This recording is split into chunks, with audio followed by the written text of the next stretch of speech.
오늘의 묵상 128번째 시간, 잘 살피는 사람, 잘 살피는 사람이라는 제목으로 말씀을 나누도록 하겠습니다.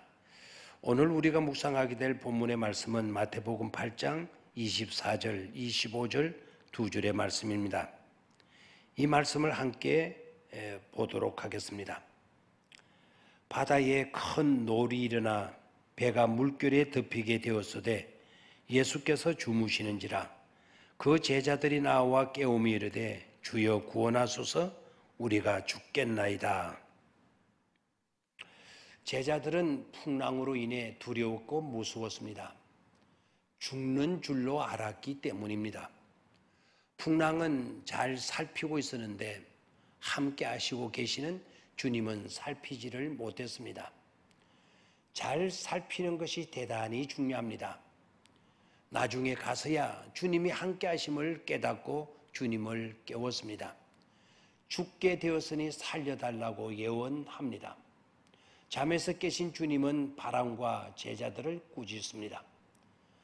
바람과 바다를 향해서는 잠잠하라 고요하라라고 꾸짖으시고 제자들을 향하여서는 어찌 이렇게 무서워하느냐, 너희가 어찌 믿음이 없느냐라고 꾸짖었습니다.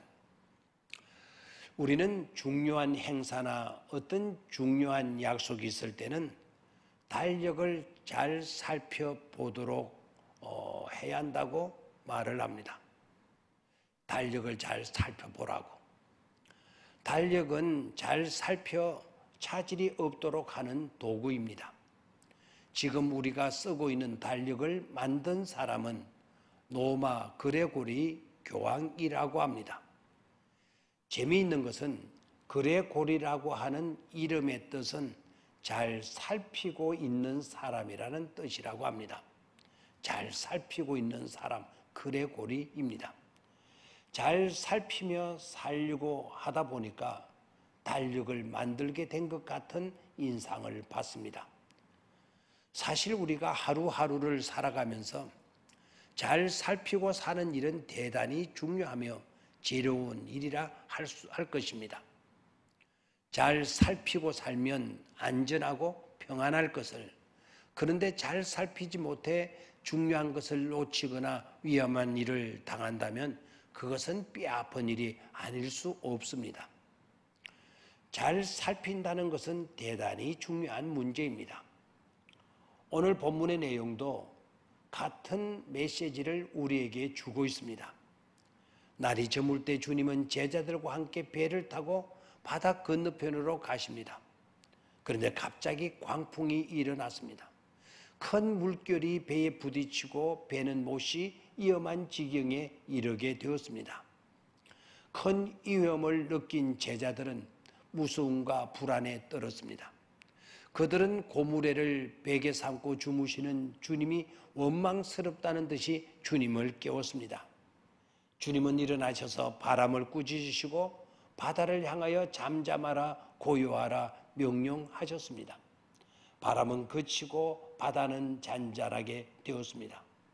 이제 주님은 제자들의 믿음 없음을 나무라셨습니다. 제자들은 살피는 일에 실패했던 것입니다.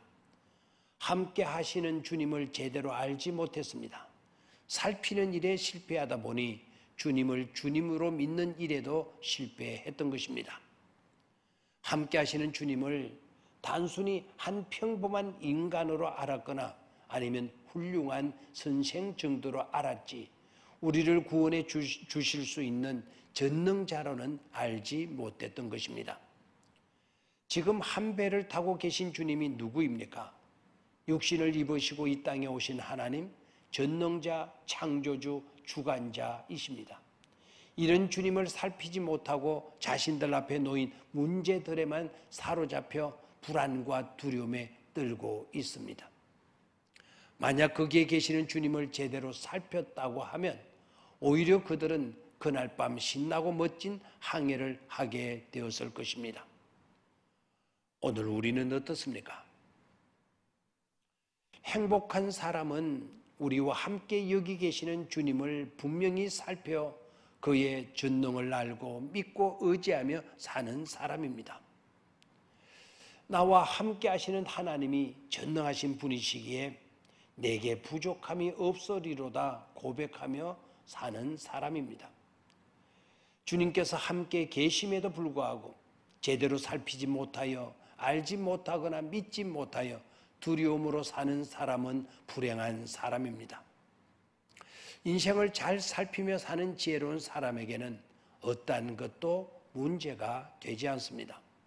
바로 거기에 주님께서 계시기 때문입니다. 전능자이신 주님께서 바로 거기에 함께 계셔서 우리를 돌보아 주실 것이기 때문입니다. 그리고 인생이라는 항해에서 배를 우리가 조정해 가면 안 됩니다. 주님이 우리의 배를 조정하게 하셔야 합니다. 그러면 풍랑 일어도 안전합니다. 제자들과 함께 하시는 주님은 사랑과 말씀의 선장이십니다. 똑같은 차라도 누가 운전하느냐에 따라 다릅니다. 차는 좋은데 운전자가 아직 초보라면 왠지 불안할 것입니다. 인생 여정에 어떤 위기가 닥칠지 아무도 모릅니다. 인생 여정의 선장, 운전자, 조종사는 예수님이십니다.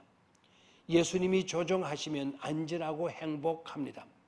그러나 마귀가 들어와 조종하면 큰 불행에 빠지게 됩니다. 마귀는 파괴자입니다. 마귀는 거짓말쟁이입니다. 마귀는 우리의 패망을 조장하는 자입니다. 그러나 주님은 사랑이십니다. 전능자이십니다. 말씀이십니다. 말씀이 내 마음의 조종실을 점령하면 우리는 사랑의 사람으로 말씀의 사람으로 살아가게 되는 것입니다. 그러나 마귀가 내 마음의 조종실을 점령하면 우리는 미움의 사람, 의심의 사람, 파괴적인 사람이 되고 맙니다. 하나님의 사랑이 우리를 조종하면 행복할 수 있습니다. 미움이 조종하면 행복했던 삶이 불행으로 전락되고 맙니다. 폭풍우가 몰아치고 천둥이 치고 해도 어머니의 품 안에 있는 아이는 평안히 잠을 잡니다. 어머니의 포근한 사랑의 품 안에 있기 때문입니다. 과들은 그렇지 못합니다. 위험에 부딪히면 품어줄 사랑의 가슴이 없기에 고독에 떨게 되는 것입니다. 그러니까 우리는 마귀로 틈타지 못하도록 해야 합니다. 가룟 유다가 한순간에 무너졌습니다. 마귀가 틈탈 기회를 주어서는 안 됩니다. 어저께까지 훌륭한 일꾼이 오늘 갑자기 달라집니다. 어저께까지 그렇게 겸손했던 사람이 오늘 갑자기 교만에 빠지고 맙니다. 그래서 패망하고 많은 서글픈 사람들이 많습니다.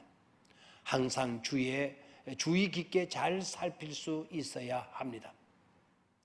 문제에 대해 눈을 떼고 전능하신 하나님을 바라보고 그분께 내 모든 것을 맡기고 의지해야 합니다. 문제에 내 눈이 떨어지지 못하면 늘 근심해야 합니다. 부정적인 것에 내 눈이 매이고 있으면 부정적인 인생으로 살아야 합니다. 속상하는 일에 내가 매이고 있으면 결국 속이 상하고 맙니다. 미운 사람에게 매이고 있으면 나도 미운 사람이 되고 마는 것입니다. 그런 것에는 눈을 떼야 합니다. 전능하신 하나님을, 사랑의 주님을 바라보고 모든 문제를 주님께 내어 맡길 때에 행복이 있습니다. 기쁨이 있습니다. 평안이 있습니다. 어떤 환경에서도 담대할 수 있습니다. 우리 하나님은 전능자이시기 때문입니다. 그리고 우리와 함께 하시는 하나님의 사랑과 말씀이 우리를 조종하시도록 해야 합니다. 자신을 살펴 하나님의 생명의 말씀으로 내 마음이 조종되고 있는지, 그리고 무한한 하나님의 사랑으로 조종을 받는 마음이고 있는지를 살펴볼 수 있어야 하겠습니다. 거기에 주님이 계시기 때문입니다. 감사합니다.